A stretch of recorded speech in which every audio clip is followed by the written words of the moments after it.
ঠিক আমরা তো ছোটবেলা থেকে শুনে আসছি আমার সোনার বাংলা আমি তোমায় ভালোবাসি, এটা তো আমাদের বাচ্চাদেরকে আমরা নিজেরা শিখে শিক্ষক হিসাবে সব জায়গাতেই, কিন্তু আসলে সেই ভালোবাসাটা তৈরি হচ্ছে না কেন? মূলত কোন জিনিস অভাব রয়েছে, শূন্যতা রয়েছে এখানে, কি মনে করেন আপনি? না, এটা তো খুব জটিল প্রশ্ন, এবং সেটা হলো যে এটা তো রবীন্দ্রনাথ ঠাকুর আমাদের জাতীয় সঙ্গীত, যেটা আমার সোনার বাংলা আমি তোমায় ভালোবাসি। তো এই শুধু এই গান না তো, আপনাকে তো আমি বললাম লক্ষ লক্ষ দেশাত্মবোধক গান বাংলাদেশে আছে। সাবিনা ইয়াসমিন বলেন, রুনালালা বলেন, পুরুষ শিল্পীরাও গেয়েছে। কিন্তু সেদিকে আমরা যাবো না, কিন্তু মূলত যে উচ্চারণ করছি আসলে দেশের ভালোবাসা, কিন্তু আসলে ভেতর থেকে ভালোবাসাটা তৈরি হচ্ছে না। আমরা বিদ্যুৎ সময় পেলে বিদ্যুৎ চুরি করতেছি, সময় পেলে পানির বিল না দিয়ে থাকার চেষ্টা করতেছি, অবৈধভাবে ভোগ করার চেষ্টা করতেছি যে কোনো জিনিস, কিন্তু তাহলে ভালোবাসাটা তৈরি হবে কখন? এটা আসলে তাকওয়া বা এরকম কোনো গুণের অভাবের কারণে যে আসলে। তা তো অবশ্যই আল্লাহ ভীতি এবং দেশপ্রেম যদি আপনার মধ্যে সত্যি সত্যি আসে, তাহলে তো এই গুণ সৃষ্টি হওয়া দরকার। খোলাফায়ে রাশিদের মধ্যে কেমনে হলো, তখনকার মানুষের মধ্যে কেন হয়েছে?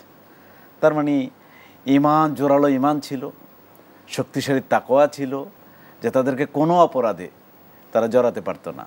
তো বিদেশের শিক্ষাগুলো জাগ্রত করতে হবে। আপনি দেখেন এই যে আমাদের দেশের মানুষকে দিন থেকে দূরে রাখতে চায়, যত বেশি দিন মানুষের মধ্যে ঢুকানো যাবে, ইসলাম বা অন্য যে ধর্মের ভাইয়েরা আছেন, বোনেরা আছেন, তত দেখবেন সে লোকটা দেশপ্রেমিক হবে, তত বেশি সৎ হবে। এই জন্য দিন দরকার, ইসলাম দরকার, ধর্ম দরকার।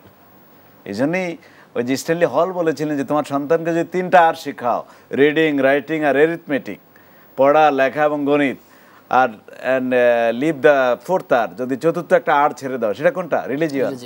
তাহলে একটা 5ম আর এসে হাজির হবে, সেটা রাস্কালিটি। একটা বেয়াদব, একটা গুন্ডা এসে হাজির হবে। বিধায় ধর্ম শিক্ষার কোনো বিকল্প নাই। আমি মনে করি আপনি দেখেন যে বাংলাদেশে যদি কোনো ভাঙচুর হয়, রাষ্ট্রীয় সম্পদ ধ্বংস করে, আপনি দেখবেন আলেমদেরকে খুঁজে পাবেন নাই অপকর্মের মধ্যে। তার মানে তার মধ্যে একটা ধর্মীয় শিক্ষা আছে, তার মধ্যে নীতিবোধ আছে। এরকম একটা জুব্বা পরে এরকম ধ্বংসাত্মক কাজ করে কীভাবে? এটা তো মানানসইও হয় না। এই জন্য দিনের শিক্ষা দরকার, দিন দরকার। আমি মনে করি আমিও যতটুকু স্বচ্ছতা, জবাবদিহিতা অনুসরণ করছি, যতটা সততা অবলম্বন করছি, আমার মনে করি যে আমার ইসলাম আমাকে এটা কাজ করছে, আল্লাহ ভীতি আমার মধ্যে কাজ করে। তাই মনে করি বিশ্ববিদ্যালয় স্টাডিজ বিভাগের চেয়ারম্যান ছিলেন অধ্যাপক, তো আপনি যে সকল শিক্ষার্থী পাচ্ছেন তাদের মধ্যে এই তাকওয়ার গুণাবলী সম্মিলিত শিক্ষার্থী কেমন পাচ্ছেন, বা আসলে সেই জায়গা থেকে আপনার কাজ করার কতটুকু সুযোগ আছে?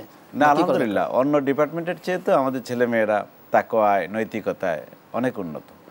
এবং আমি মনে করি আমাদের বিভাগে যখন 4 বছর অনার্স এবং 1 বছর মাস্টার ডিগ্রি করে, তারা আরও শানিত হয়, আরও ভালো মানুষ হিসেবে আলহামদুলিল্লাহ। আলহামদুলিল্লাহ।